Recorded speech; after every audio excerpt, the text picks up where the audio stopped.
One of the greatest sources of unhappiness in the world is distraction. The fact that we are distracted from what we're doing, we're distracted from the person we're with, we're distracted from the job that we're involved in, we're distracted from the present moment. And the cure for distraction is attention. How do we pay attention? What is attention, really? Well, we only have to think about how we think about receiving attention from other people to realize how important and powerful meditation is. If you have a problem and you need to discuss it with a friend, you go to see them, you want to sit and explain what you're feeling and what you're going through, and all you really ask of them is that they give you their full attention.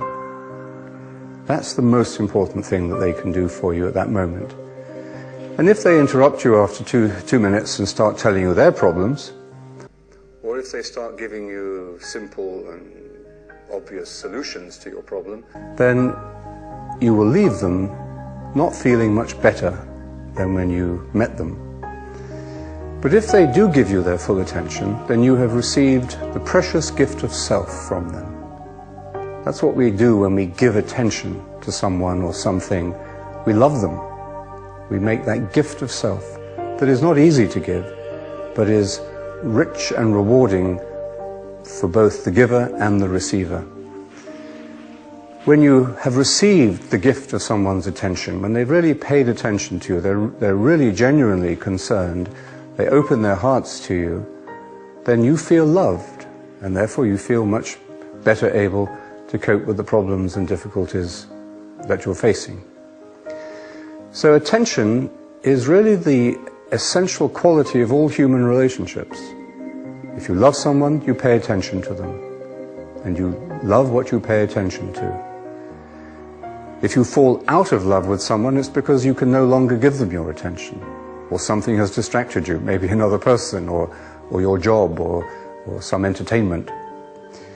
And to learn to pay attention is really to learn to be fully human.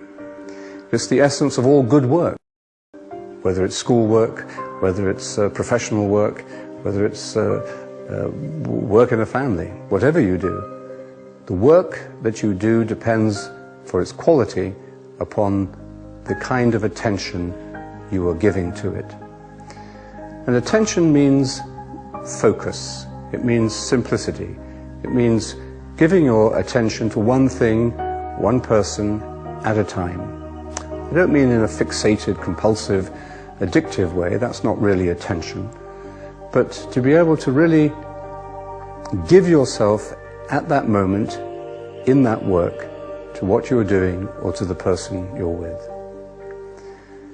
Learning to meditate is learning to pay attention.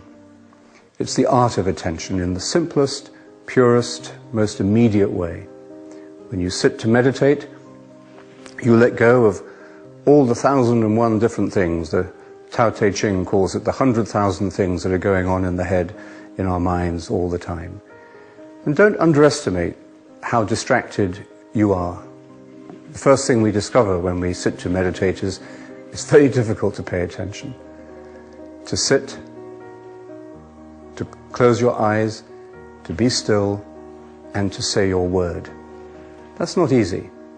So don't expect it to be easy. But it is simple. And because it's simple, anyone can do it who really wishes to do it and is humble enough to keep coming back to it and learn day by day, little by little, how to pay attention. The fruits of attention are immediately evident in the quality of your life, the quality of your relationships, the quality of your work. And whenever you find that you have become distracted, which of course happens because we live in a very distracted world and we're constantly pulled in the media and the internet, to friends, to activities, to travel, to studies, to work. We're constantly being pulled in 100 different directions. But whenever you realize that you have lost it, that you've lost your attention, you will begin to recognize the symptoms very quickly. You'll begin to feel that you're out of harmony with yourself, that you're out of harmony with other people, that you can't enjoy the simple things of life anymore. And you will recognize these symptoms, And because you recognize them, you can do something about them. You sit still and you meditate.